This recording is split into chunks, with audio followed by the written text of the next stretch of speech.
yeah, I love black people, but I don't only love black people. And that's where the problem comes in. In this sort of state of fallenness, some corruption, I suppose, is inevitable. And here again, we see, I think, modern liberalism joining the arc of Madame Bovary, her story. To avoid the challenges of reality, liberalism goes to the realm of empty idealisms, as she tried to escape her own sense of despair and so forth, with sort of dreams of perfection and so forth. Liberalism has done that in America, has generated all sorts of utterly empty and incoherent yet charming idealisms. Integration, multiculturalism, pluralism, social justice, inclusion, globalism, and that most common of all, diversity. Wow. Okay. It seems like it's going down a road that that I can't wait to share something with you guys about because yeah, somebody really fired at me and it was about this right here. Okay, let's go. What are I like how what is any cool what he are is. any of them? Shelby Steele, he's a cool dude. What do they mean? What is inclusion? What is that? How do you do that? What really is diversity? Well, they have no purpose other than to bring to a beleaguered society, a society that is injured moral authority, a cheap turn of phrase that brings you moral authority. I support inclusion. Aren't you a wonderful person? I'm for diversity, and I'm against microaggressions. I can remember living in a time when you would long for some microaggressions. Well, we saw it, I think, very tragically in Chicago recently. Last year in Chicago, 2016, over 4,000 people were shot with guns. Oh my Over 860 some were killed. Oh my gosh, man, what the? 1 year in 5 neighborhoods on the south side of Chicago. Wow. Where I grew up. Now, when I grew up there, I never saw a gun. Ever. They may have been there. I don't know. I didn't see any. I lived there. And just so y'all know, Shelby Steele was from the hood, grew up there, born and raised. Good friend of his mom was every single time he went over their house, his mom spent a lot of time teaching Shelby Steele how to properly use his speech so that he could effectively present an upstanding young black man to whomever he had conversations with. You know, he got rid of the ain'ts and I ain't got no, those type of the way some people speak from certain places. That's how he used to speak. He was naturally smart as a mug, man. Very, very naturally smart. But being a product of his environment, he only knew what he knew. But when he got introduced to that side of how to represent himself out there in the streets, it clicked and it changed. And I believe his friend's mom was white, and he told a story before about how today, if a white woman was to try to correct a young black person's speech, pull your pants up, walk up straight, stop speaking like that. That because of today's cancel culture, adults, especially if they are a different race, have a very difficult time at just contributing something of value to young black kids without coming off as racist. That's a serious, deep problem of a people almost self-immolating. And there are many complex sources of a problem like that, that sort of willful, nihilistic self-destruction. And what does the mayor do? He puts forward a resolution to have Chicago declared a sanctuary city. What's that mean? Sanctuary city. Well, that's modern liberalism. Again, the use, the gimmickry, to get back to chase moral authority through these silly little devices. Did saying that Chicago was a sanctuary city, did that give them certain benefits or something, give them certain outs for, I don't know, crimes committed? What did that do? I would love to know about that. Liberalism, I think, has effectively become the new racism. Woo! It mimics segregation by seeing blacks as helpless inferiors. Black inferiority is its greatest sort of cause, its greatest raison d'etre. And it has, again, tended to hide reality behind empty idealisms in a way that that belittles blacks, that keeps them down, it debilitates them. It literally demands dependency from them. It asks them to act out and live inferiority, racial inferiority. And as blacks climb out of inferiority and become visibly equal, they become suspect, maybe a little Uncle Tomish. Oh my God. When blacks try to break away from that, they are now looked at as suspect. Uncle Tomish. And he's not talking about by white people. He's talking about by our own people, our own race. I know people are people, American people. I got you on that. But I'm talking about what he's talking about.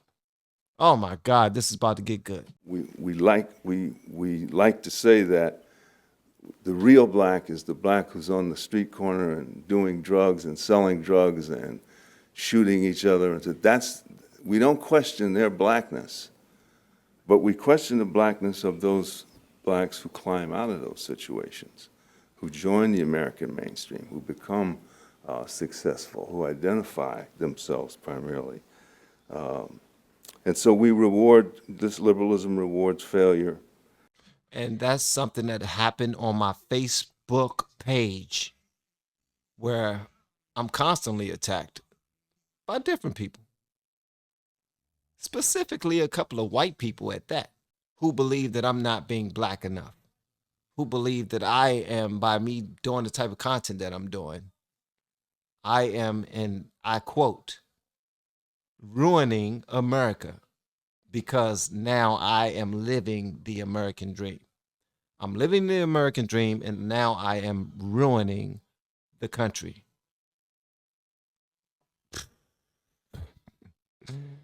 Oh my God. And it breeds bad faith in people and bad faith in America. But again, I think maybe the worst thing that it does is that it defines the black American identity as, again, an identity grounded and focused and defined by bad faith in the United States of America. And if you want to be black, you have to have this bad faith today. You cannot have good faith.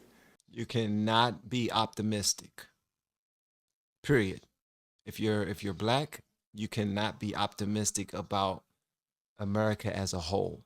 You can only, these are the rules. You can only be optimistic about black things. That's it. I don't want you be optimistic about anything else.